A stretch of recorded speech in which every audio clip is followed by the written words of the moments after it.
Hoy día, Antioquia, Medellín concretamente, con todo y tener una cantidad de cosas maravillosas, tienen problemas muy serios. Problemas que nosotros tenemos que analizar, tenemos que darnos la pela y saber por dónde nos duele la vida, qué es lo que nos funciona mal, qué es lo que tenemos que mejorar, porque realmente las cosas no están totalmente bien. ¿Qué amenaza la prosperidad de Antioquia hoy? Yo voy a apuntar unos 4 o 5 factores, ustedes tendrán conocimiento de otros 20, voy a hacer énfasis en estos. No es para que nos pongamos pesimistas, no es para que digamos esto se acabó, apague y vámonos como dicen por ahí, es simple y llanamente para que no nos ocurra lo que decía don José Ortega y Gasset, que no sabemos lo que nos pasa, eso es lo que nos pasa. De nuevo hoy, la corrupción campea en Antioquia y en Colombia. Un desordenado deseo de riqueza, un inmoderado, diría yo, deseo de riqueza, y sobre todo, un enorme deseo de ser ricos sin trabajar. Nos quedó de la época narco en Antioquia una cultura de riqueza mala vida que nos urge desterrar de la mente, del corazón de los antioqueños. Es peligroso que un pueblo como el nuestro, que siempre ha sido laborioso, un pueblo que se ha distinguido en el contexto nacional por ser esforzado, por ser sobrio, es peligroso que nosotros sigamos manteniendo esa mentalidad narco que nos lleva a pensar que el dinero, que los bienes materiales se pueden conseguir sin esfuerzo. Nos abruma el relativismo moral.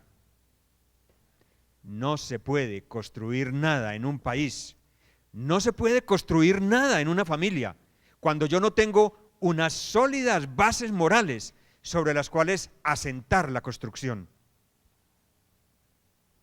Ustedes saben muy bien, y yo creo que no exagero, cuando afirmo que la gran mayoría de las personas hoy piensan que la moral asienta sobre sus propios deseos.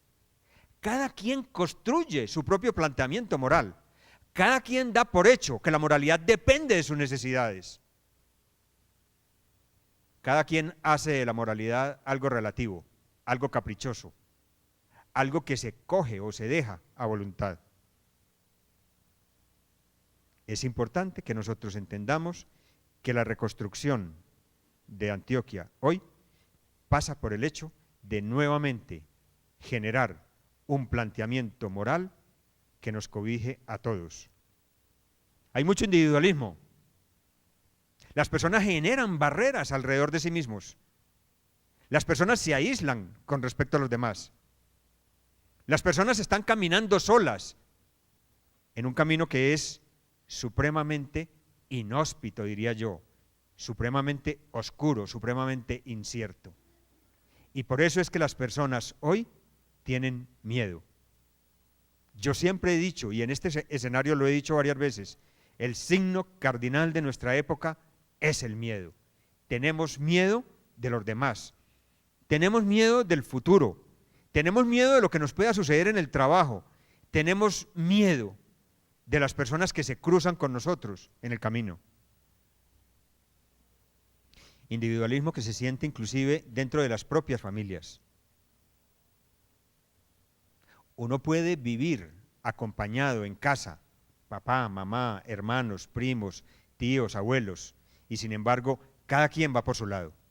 Cada quien tiene sus propios presupuestos. Cada quien piensa que sus límites son precisamente los sitios donde comienzan las actuaciones de los demás. A mí me duele ver que la gente habla de que mis derechos terminan donde comienzan los derechos de los demás. Esto es justamente una afirmación que nos indica bien a las claras que somos individualistas. Mis derechos tienen que ver con los derechos de los demás. Mi vida tiene mucho que ver con la vida de los demás. Tengo que tener una gran capacidad de meter a los demás en mis asuntos. De lo contrario, yo me encierro peligrosamente en una cárcel que yo mismo me construyo y que hoy en día abruma a la gran mayoría de las personas en el mundo entero. No es peste nuestra, es peste del mundo entero. Otro problema que aqueja hoy Antioquia, digo Antioquia porque estoy acá, pero aqueja Colombia entera, aqueja el mundo entero, la destrucción de la familia. Moni Velarde encontró muy fácil trabajar en Antioquia, porque encontró una familia con muchos valores, con muchos principios, con mucha resiedumbre. Miren, no voy a aguantar la gana de leerles algo que el mismo Moni Velarde dijo respecto a las familias antioqueñas, porque me parece que es muy diciente. Eso que en aquel entonces, en medio de esa pobreza, en medio de esa ruina que era Antioquia, don Juan Antonio Moni Velarde lo encontró como un verdadero valor en el cual él se podía apuntalar para recuperar a esta región que estaba sumida en la pobreza. ¿Qué será de nosotros si justamente ese valor es lo que estamos destruyendo? Miren lo que decía Moni Velarde en 1778. La vida de familia es allí ejemplar. Hablaba de las familias antioqueñas. Él no era antioqueño, él era español. La vida de la familia es allí ejemplar. Las mujeres son muy virtuosas, trabajan recio y sin tregua. En sus casas todo es limpio y es muy sencillo. Y uno se pregunta, ¿por qué se nos quedó por el camino esta maravilla de familia de que habla don Juan Antonio Moni Velarde? Hay otro problema que nos está quejando hoy en el país, en todo el país y en el mundo entero. Sufrimos de algo que el padre acá mencionaba. Rápido. También yo lo mencionaré rápido, pero hay que tenerlo muy en cuenta porque es importante. Hoy sufrimos de anorexia espiritual. Todos sabemos lo que es la anorexia hoy en el mundo. El fenómeno de estas personas que se están aniquilando a sí mismas al negarse el alimento físico, el alimento material. Pues muy bien, buena parte de nosotros no nos estamos negando el alimento material, nos estamos negando el alimento espiritual. Somos anoréxicos espirituales. La desnutrición espiritual es evidente en Colombia. Esta manera de pensar superficial que tenemos, este materialismo que abruma, esta manera de ver las cosas tan light, no es nada diferente a este cuadro de anorexia espiritual que nos aqueja. Pero en cambio sí tenemos bulimia consumista. Ustedes saben que la bulimia es el caso contrario. La persona que se atraganta de comida, la persona que no puede controlar el apetito voraz por consumir alimentos. Pues muy bien, nosotros a cambio de esa caquexia, de esa desnutrición espiritual, tenemos bulimia consumista. Nos llenamos de tonterías, decía el padre, llenamos nuestras habitaciones de chécheres, llenamos a nuestros hijos de cosas que no requieren, que no necesitan, y en cambio sí, les negamos lo que les hace muchísima falta. ¿Qué se puede hacer frente a esto? Uno podría quedarse en el análisis y decir, ahí está el panorama, es complejo. Hay muchas dificultades en este momento, hay muchas razones para el pesimismo. Sin embargo, yo no vengo acá frente a ustedes a molestarlos inútilmente diciéndoles qué cosas funcionan mal. En cambio, sí tengo la mejor intención de darles soluciones concretas. ¿Qué podemos hacer hoy? En primer lugar, como en los tiempos de Moni Velarde, educar. Educar. Este señor que llevó la educación a extremos tales como él mismo, dedicarse a educar indígenas y dedicarse a educar campesinos, es lo que nos debería mover a nosotros hoy a pensar. La redención de un pueblo pasa necesariamente, reclama necesariamente educación. Señores, voy a poner el dedo en la llaga y yo sé que eso molesta. Alejandro Llano, un autor que a mí me gusta mucho, en un libro que me gusta más, que se llama El diablo es conservador. Afirma: en este momento tenemos la educación de las 3 I's: Internet, informática, inglés. Ahí se nos agotó todo. Pensamos que como el muchacho habla inglés o maneja muy bien el computador, entiende de cosas de informática, está bien educado. Señores, esos son tecnicismos. Esas pueden ser cosas interesantes. Es más, esas son cosas que tenemos que tener muy en cuenta. Son importantes, pero eso no es en estricto sentido lo que constituye un plan educativo para nuestros hijos. Yo a esas 3 I's le añado una cuarta: la ignorancia. Hoy yo diría que tenemos letrados ignorantes, que tenemos muchachos que se mueven con cierta soltura en medio del conocimiento, pero que en realidad no apropian conocimiento, no le hacen digestión al conocimiento, no vuelven vida el conocimiento. ¿Qué más se puede hacer hoy? Además de educar, se puede también, obviamente, proteger la unidad familiar. Se puede erradicar esa tendencia de que hablábamos ahora a conseguir dinero fácil. Se puede moralizar las costumbres.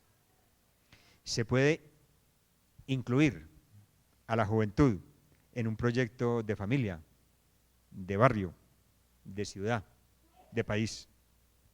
Fíjense ustedes, cacareamos a los 4 vientos el tema de la juventud. Lo llevamos como bandera de batalla a todos los campos donde nos estamos moviendo hoy. Sin embargo, esta generación de padres actual excluye a la juventud de sus proyectos. Yo les voy a leer una frase, y se las voy a leer textual, y ustedes me lo perdonan, porque me parece que es muy descriptiva de lo que hoy pasa con la gente joven. Un autor de apellido Grau escribió lo siguiente a finales del año pasado: a la juventud de hoy se la adula, se la imita, se la seduce, se la tolera, pero no se la exige, no se la ayuda, no se la responsabiliza, porque en el fondo no se la ama. Y esto es, en definitiva, lo que los jóvenes sospechan. Y aunque no se atreven a declararlo, proceden en consecuencia. Y a renglón seguido afirma: los jóvenes acampan fuera de la ciudad. Al decir los jóvenes acampan fuera de la ciudad, quiere decir este autor Grau que los jóvenes están marginados de nuestra cultura, que los jóvenes no se identifican con lo nuestro, que a los jóvenes no les interesa nuestra propuesta educativa, que ellos no se sienten incluidos en una cultura como la actual. Esto es lo que significa acampar fuera de los muros de la ciudad. La marginación de los jóvenes hoy es preocupante. Muchachos que están protegidos a la sombra de una pandilla, de una música, de unos ideales pobres o ricos, pero ideales que de pronto no consultan la realidad del momento. Muchachos que escapan a nuestra propuesta con la droga, con el licor, con el sexo. Muchachos que no nos sienten cercanos y por eso tienen que ir a mendigar afectos a otros lugares. Yo siempre he dicho, y en este auditorio lo he dicho, el problema del embarazo adolescente es en buena parte el hambre de cariño, de afecto, de papá, que tienen muchas de nuestras niñas y que van a mendigarlo a otros brazos, con unas consecuencias nefastas.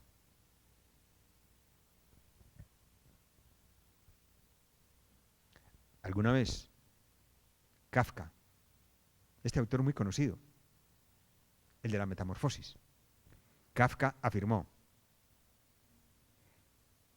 la única forma que tenemos de ver la estructura de los edificios es después del incendio. Solo cuando pasa el incendio, nosotros sabemos qué calidad de edificio teníamos entre manos. Pues muy bien, nosotros estamos contemplando de alguna manera la estructura, el edificio que teníamos en Antioquia después del desastre. Tuvimos un momento de crisis fuerte. Nos golpeó sobremanera esto del narcotráfico, del paramilitarismo, de la guerrilla. Antioquia ha sido una región supremamente sufrida con estas plagas que ha tenido Colombia en general, pero que aquí han echado raíces con más fuerza. Y es después de estas crisis, después de estas dificultades, después de este incendio, donde nosotros hemos visto la verdadera estructura de Antioquia. Y tenemos que afirmar, yo por lo menos no tengo dificultad en afirmarlo, Antioquia tiene muy buena estructura, Antioquia tiene muy buen andamiaje, Antioquia tiene las mejores posibilidades. Antioquia sigue siendo grande, pero cuidado, rápido, pronto, tenemos que empezar a reconstruir.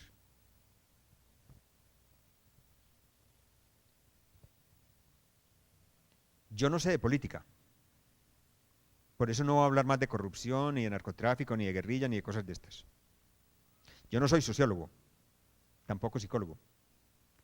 Yo, el único tema que medianamente conozco es el tema de familia. Y por eso yo dejaría esta radiografía rápida que he hecho de lo que ocurre aquí en Antioquia para entrar a hablar de lo que a mí me gusta hablar, de lo que yo sé hablar, y es de la familia. De lo que sabemos todos nosotros, de lo que nos interesa a todos nosotros.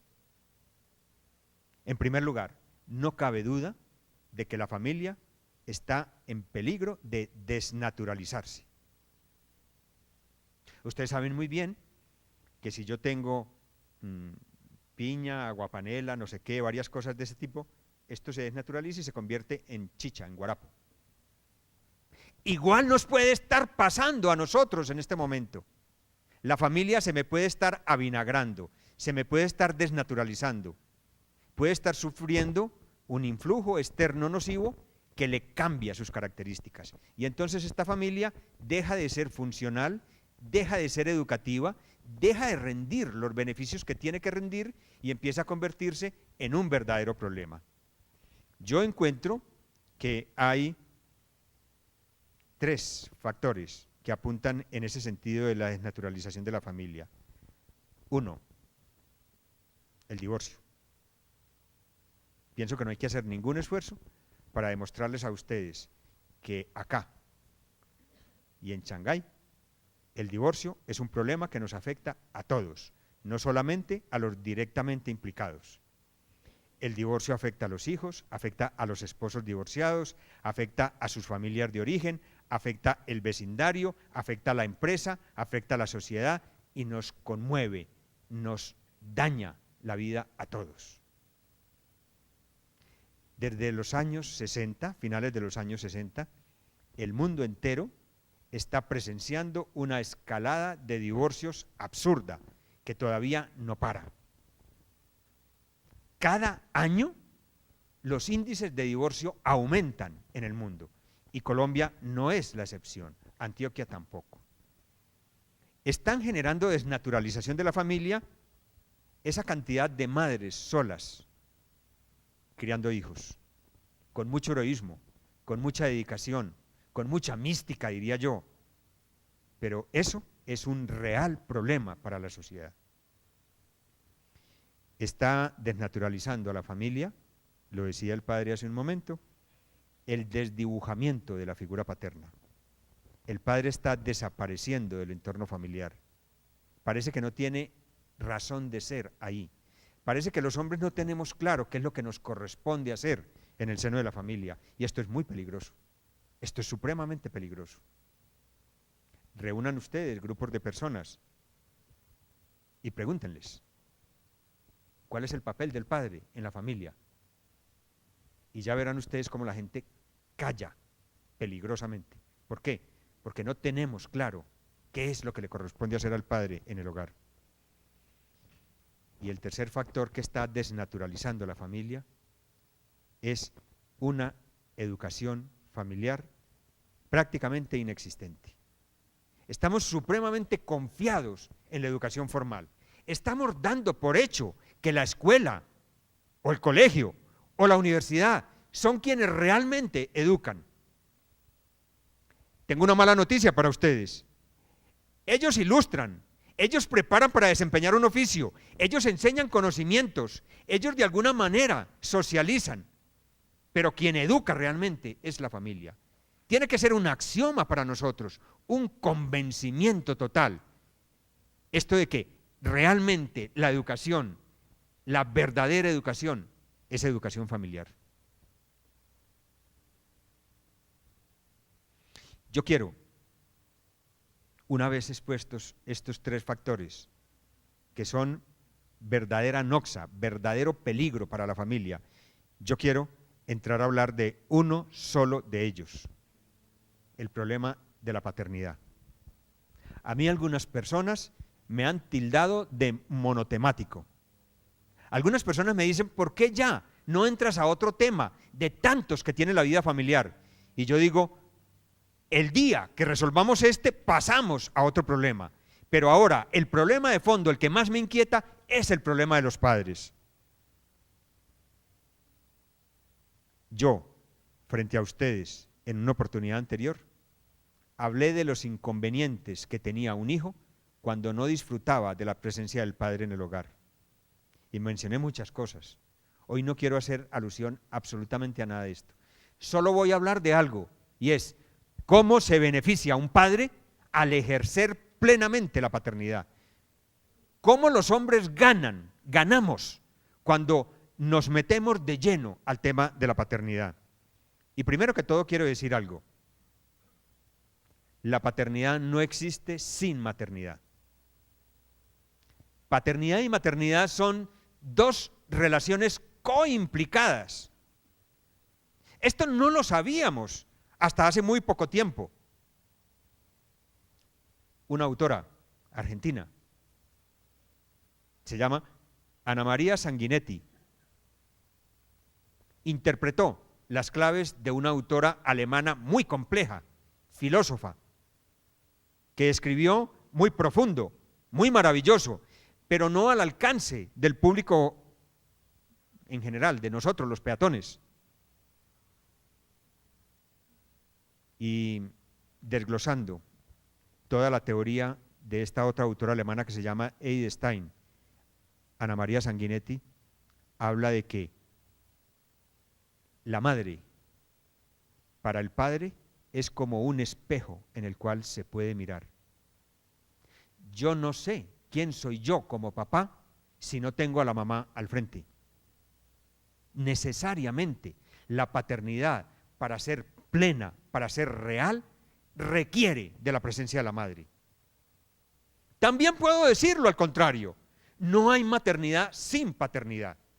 La configuración de la paternidad o la maternidad no la da el hijo, la da el cónyuge. La clave de la paternidad o la maternidad no está en el hijo, y eso lo tenemos que tener como una certeza. Yo puedo tener hijos y no ser padre. De hecho, hay muchos por ahí caminando. Son padres y ni siquiera se han enterado. Son padres y saben que lo son, pero no fungen como padres. Es la madre la que me hace sentir a mí padre. Es la madre la que me califica como padre. Es la madre la que me asume como padre. Bien podía yo decir que de esa relación padre-madre es de la realidad de la cual surge el hijo. Pero primero papá y mamá. Lo otro que tengo que decir es que el varón no madura totalmente sin pasar por la experiencia de la paternidad. Ningún varón, y escúchenme, soy categórico en esto, y además no me da miedo decirlo, ningún varón llega a una madurez suficiente, no digamos perfecta porque eso no existe, pero ningún varón llega a una madurez suficiente si no ha conocido la experiencia de la paternidad. Y cuando afirmo esto, las personas se alarman, se ponen nerviosas, me dicen, escúchame, no lo digas muy duro porque hay sacerdotes. Lo digo para ellos también. ¿Cómo se le dice al sacerdote? justo se le dice padre. Él también tiene la experiencia de la paternidad y la tiene plena. Señores, la paternidad no es una experiencia biológica. La paternidad es una relación funcional con los hijos y con la madre. La paternidad es el único fenómeno en la vida del varón que puede realmente llevar, repito, a la madurez. Hay algo que nosotros conocemos por experiencia y además nos dolemos de esto. Lo voy a decir en palabras bastante pedestres, bastante sencillas. Algunas personas inclusive lo encuentran un poco grotesco. Yo encuentro que la testosterona del varón se encuentra en varias modalidades. Una primera modalidad, yo la llamo testosterona silvestre, testosterona suelta, testosterona sin control. Esta testosterona silvestre es la que nosotros vemos en nuestros niños de 14, 15 y 16 años que andan haciendo tontadas a diestra y siniestra porque no hay nadie que le dé un encauzamiento a esta energía, a esta virilidad.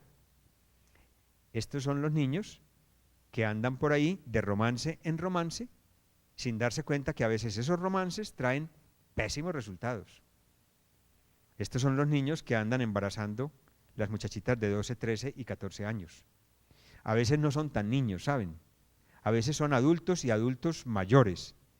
Pero de todas maneras, estas personas tienen testosterona silvestre. Hay una testosterona que yo llamo heroica, entre comillas. Testosterona heroica. Es la de las personas que están encauzando su virilidad, su fortaleza, toda su energía en dirección a la violencia.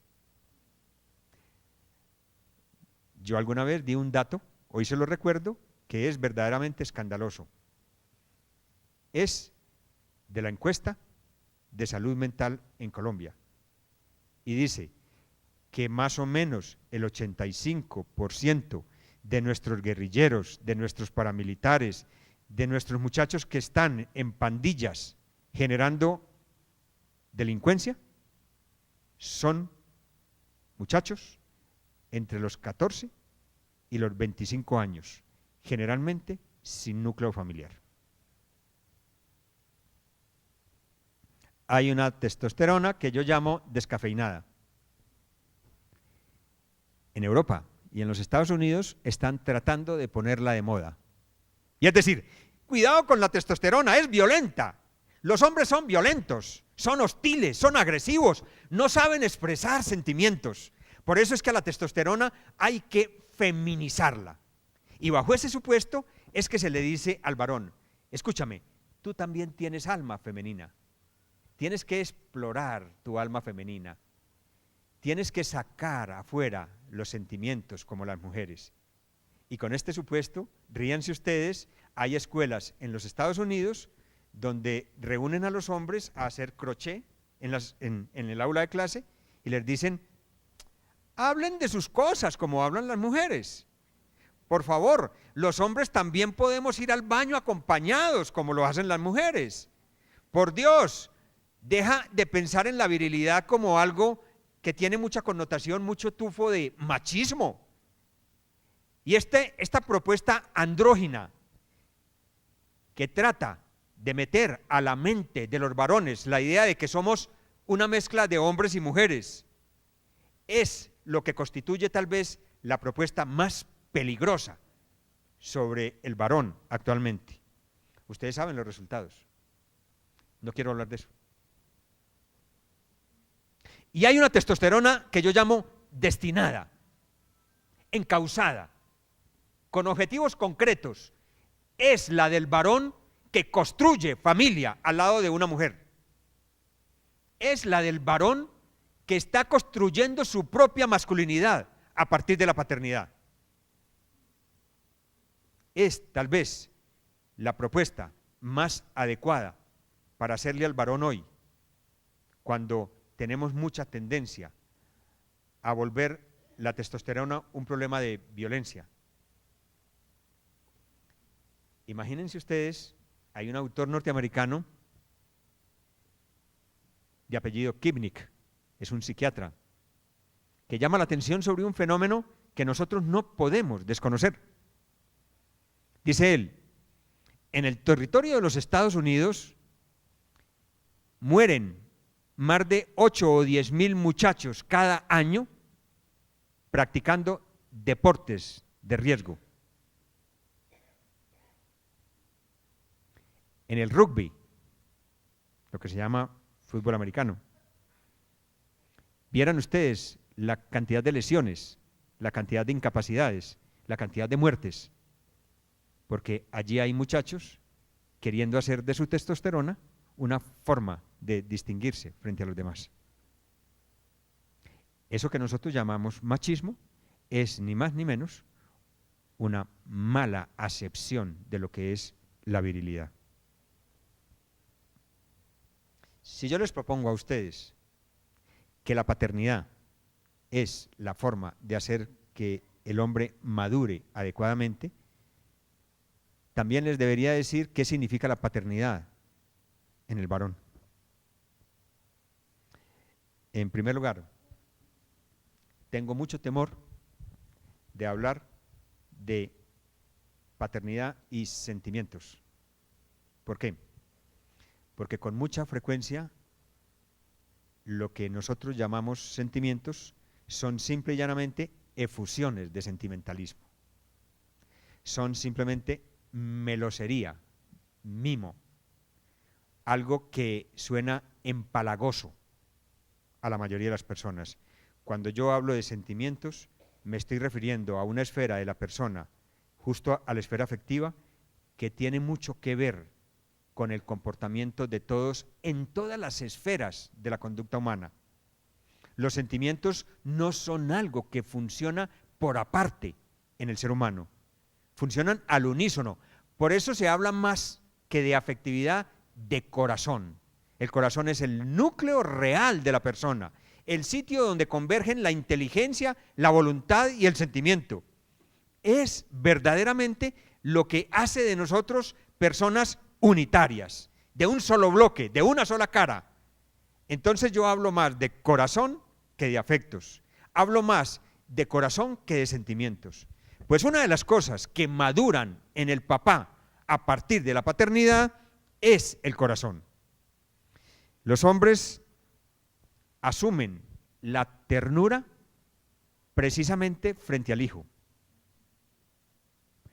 Por fuera del hijo es difícil reconocer la ternura en el varón. Yo no puedo vender la idea a los hombres de que sean tiernos como lo son las mujeres. La ternura femenina es una cosa y por el otro lado va la ternura masculina. La ternura femenina, la ternura masculina es justamente lo que surge en el padre presenciando la realidad del bebé, del niño, del hijo, cuando está desvalido, cuando requiere de su asistencia, cuando lo ve ahí, pequeñito, incapaz de valerse por sí mismo. Es de ahí de donde surge la ternura masculina. No es de meloserías, ni de presentaciones feministas, de donde surge ternura de varón. La compasión surge de la paternidad.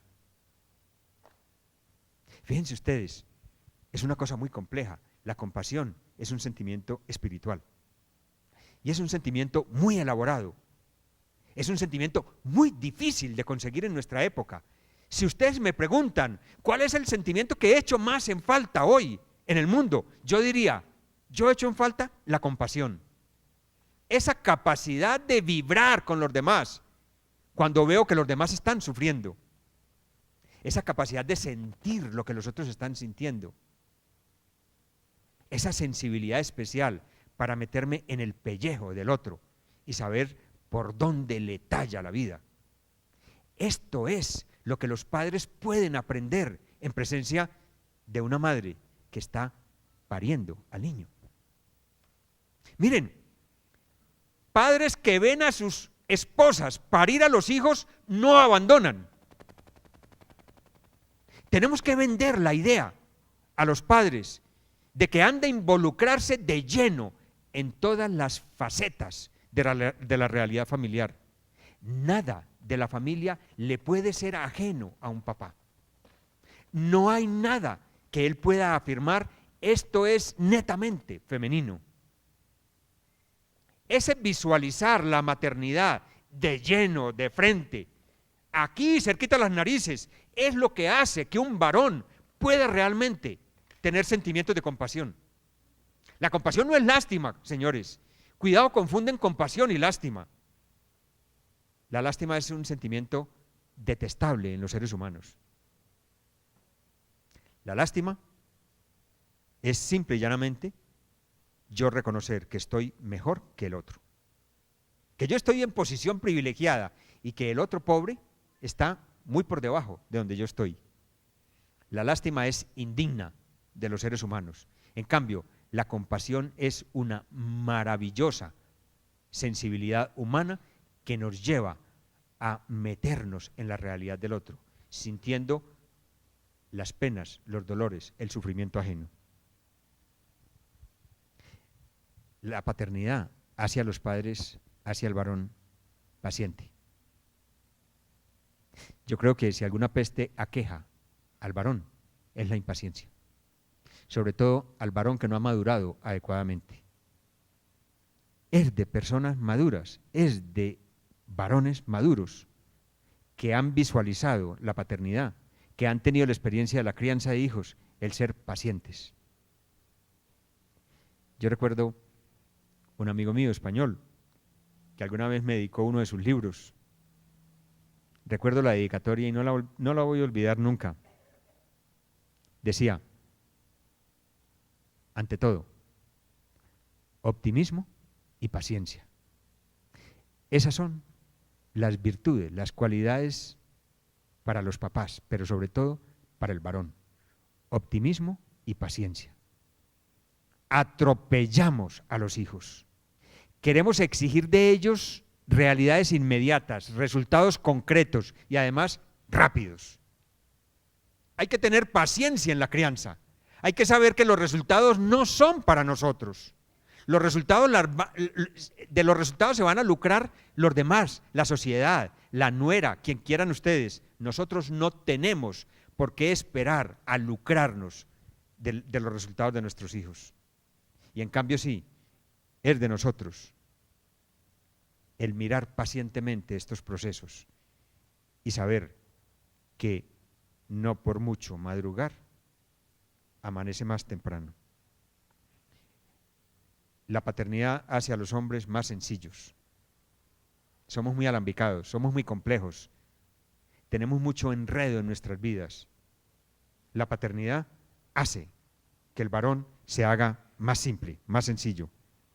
Nos hace, dice un autor norteamericano, que a mí me ha gustado mucho, ha escrito un libro que se llama El rol del padre.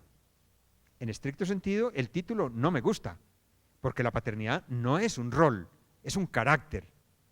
Pero de todas maneras el libro me parece interesante. Y él le asigna al papá 4 características que solo se adquieren con la paternidad. Él dice, la paternidad hace al hombre más responsable. No cabe duda. Quien la asume correctamente, quien la asume a profundidad, siempre se hace más responsable.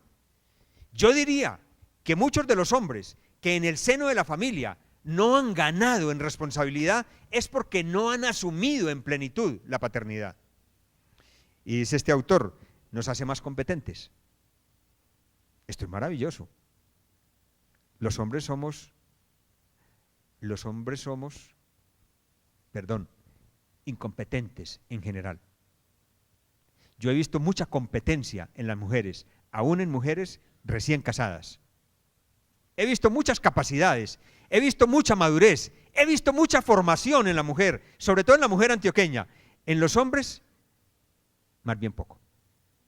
Somos incompetentes para la vida familiar y humildemente lo tenemos que reconocer. Las competencias las adquirimos al lado de la mujer, las adquirimos en la crianza de los hijos.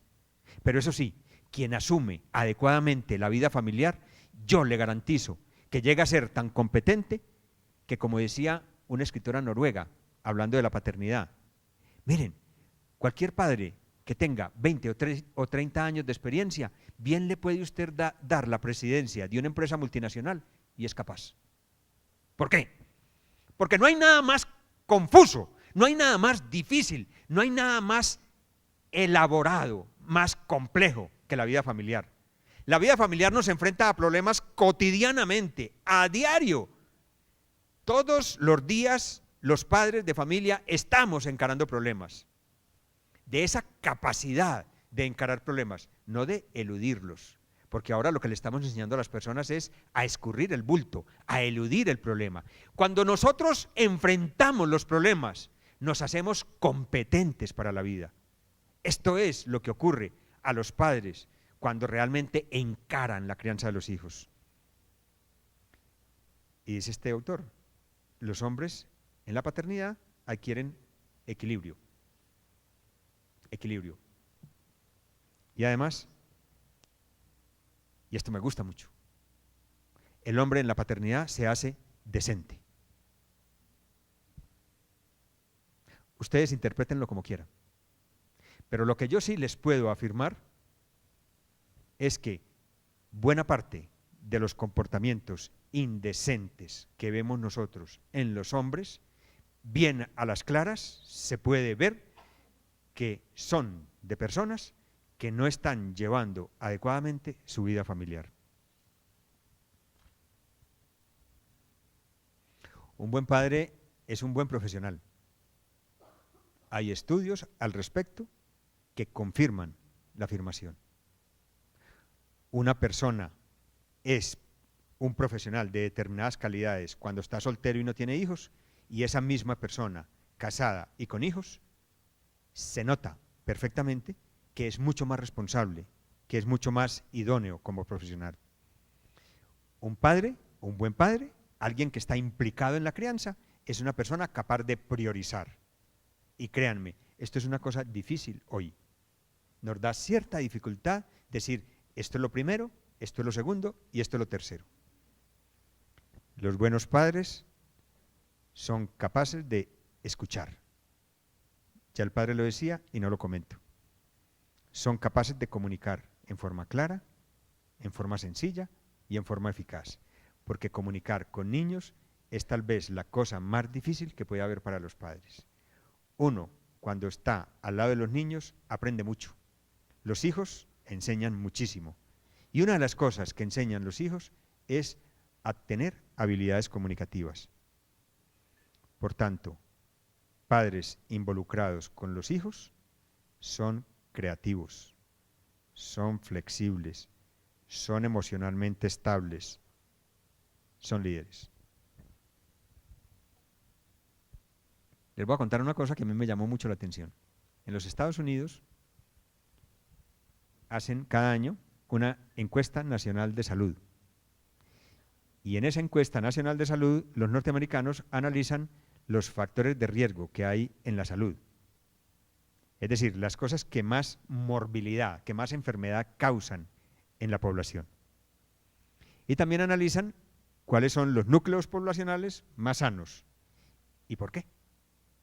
Y encontraron una cosa muy llamativa, que se ha venido repitiendo a través del tiempo con el correr de los años. Encontraron que las personas más sanas son los casados con hijos. Es simpático. Casados con hijos. Que las personas más prósperas económicamente, ríanse ustedes, es que esto no parece tener lógica. Las personas más prósperas económicamente son casados con hijos. Consigue más fácil dinero un casado con hijos que un soltero. Es más aliviado, más sano un casado con hijos que un soltero. Tiene mejores costumbres en temas de salud. No se somete a factores de riesgo. Por ejemplo, el alcoholismo, el tabaquismo, la drogadicción, los deportes de riesgo son mucho más frecuentes en los solteros o en los divorciados que en los casados con hijos. En los casados con hijos, esta encuesta nacional de salud en los Estados Unidos afirma que hay menos estrés, menos depresión, menos suicidio. Y en cambio, la misma encuesta habla de que las personas divorciadas, después de 5 años de divorcio, se mueren más fácil que un jubilado. Y se supone que los jubilados están más ancianos, están ya, digámoslo así, acabados. Y sin embargo, se muere más fácil un divorciado que un jubilado.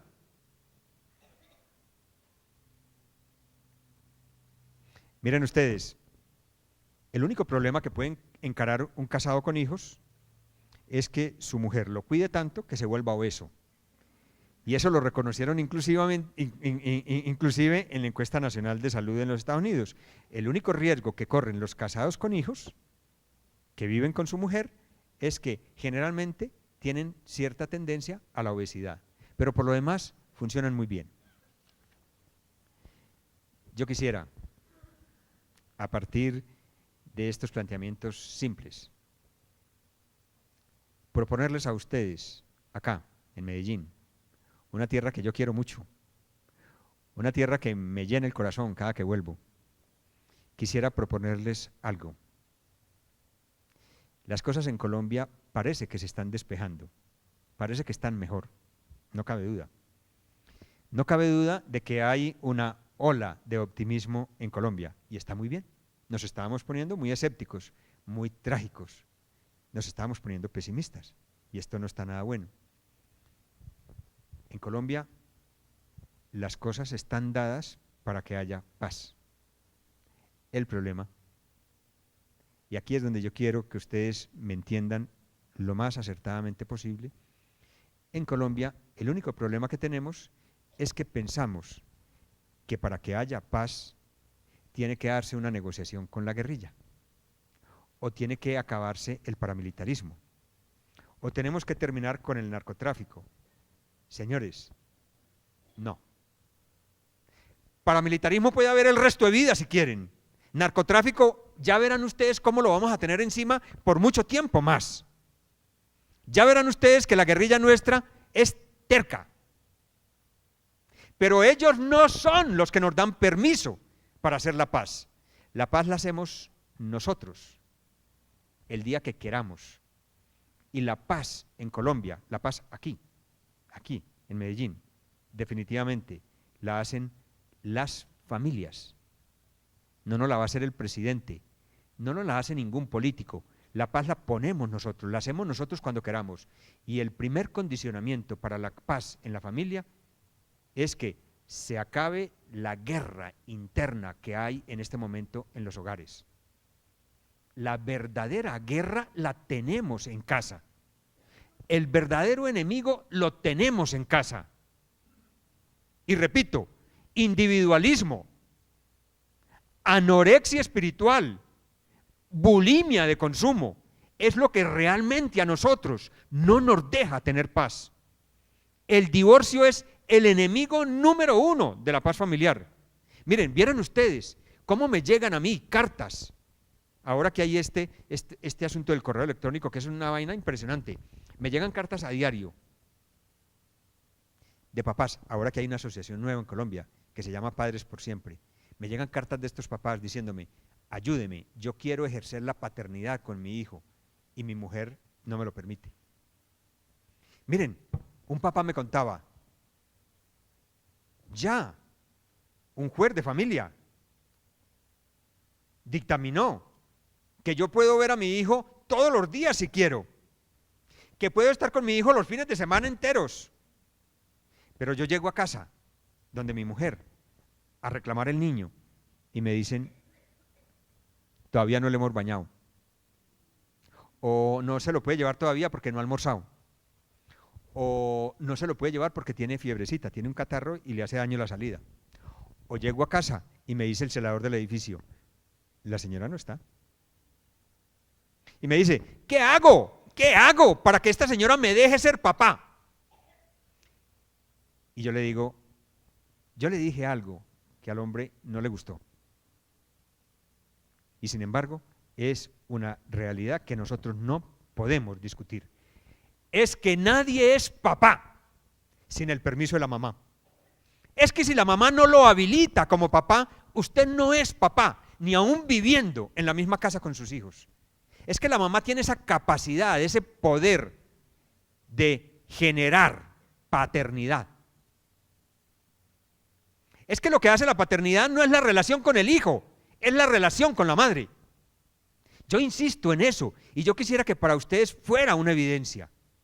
Si queremos ser papás, si queremos disfrutar de todas las ventajas maravillosas de que hablamos en la paternidad, lo primero que tenemos que hacer es tener paz con la mamá, estar de común acuerdo con la mamá, estar construyendo familia con la mamá. A espaldas de la mamá no se puede ser papá, no se puede construir familia, no se puede criar hijos. No existen hijos de fines de semana, no existen hijos de saliditas extemporáneas, no existen hijos de regalitos. La paternidad es otra cosa, señores. La paternidad es algo muy complejo que pasa por el meridiano de la mamá. Esto es lo que en última instancia a nosotros nos va a generar paz, y no solamente en la casa, sino en el barrio, aquí en Medellín en general, en Colombia entera, en el mundo entero. El día que nosotros le pongamos coto a esta lucha interna que hay en las familias, a esta división de las familias, a esta peligrosa desintegración de las familias, nosotros firmaremos la paz en Colombia. Muchas gracias.